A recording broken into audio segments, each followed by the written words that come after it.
Hello, friends. Thank you for joining me for another bonus episode in this series in which I've been sharing our family's experiences in the last year of our daughter Hannah's life, which spanned from February 2008 through February 2009. This series would not be complete without a discussion of the ministry which developed out of Hannah's homegoing.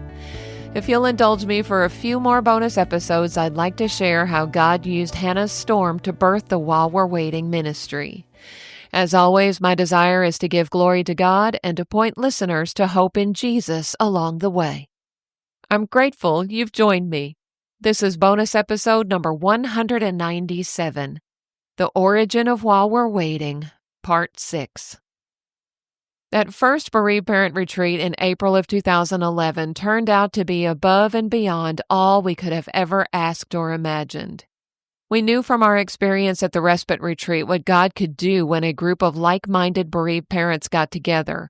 But this first While We're Waiting weekend was such a sweet confirmation of what we believed God was calling us to do. Buoyed by the success of this first event, we quickly scheduled our next retreat for November of 2011. And you know what? That retreat almost didn't make. We still didn't have a good way to get the word out, and we had just a few couples interested in coming. Then, at the last minute, some of them dropped out, and we found ourselves facing a decision whether to cancel or proceed with basically just the four of us facilitators and one couple. We all chuckle about this now, but we gave God a deadline. If He didn't provide some more attendees within the next 24 hours, we would cancel. Of course, He came through, sending us two more couples and a single mom. And what a wonderful weekend it was. After that first full weekend retreat, we began discussing the possibility of hosting some events that were just for moms and just for dads separately, and we decided to move forward with that idea. In June of 2011, we hosted our very first While We're Waiting mini retreat for moms at Janice's home. Our desire was to provide these ladies with a day of pampering in a beautiful, relaxed setting with gourmet food, on-site massages, and most of all, faith-filled fellowship with other moms who understood the experience of losing a child. This special day was also a wonderful success.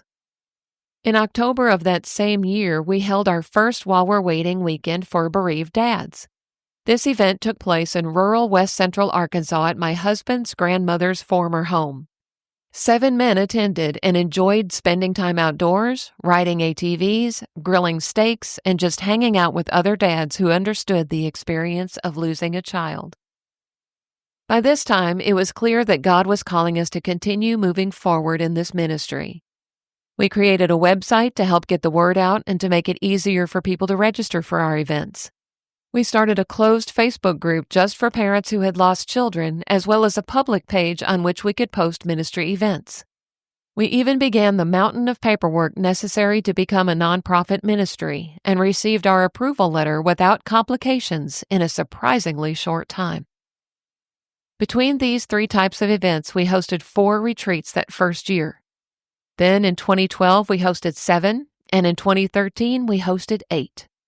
Word was beginning to spread, people were starting to register, and before we knew it, we had waiting lists a year out into the future.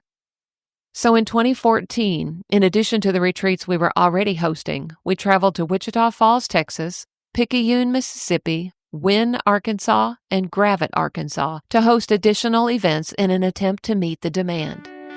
Every one of these gatherings was so special. The parents we were meeting were so phenomenal. God's hand was so evident upon this growing ministry, and we knew it was time to take the next step.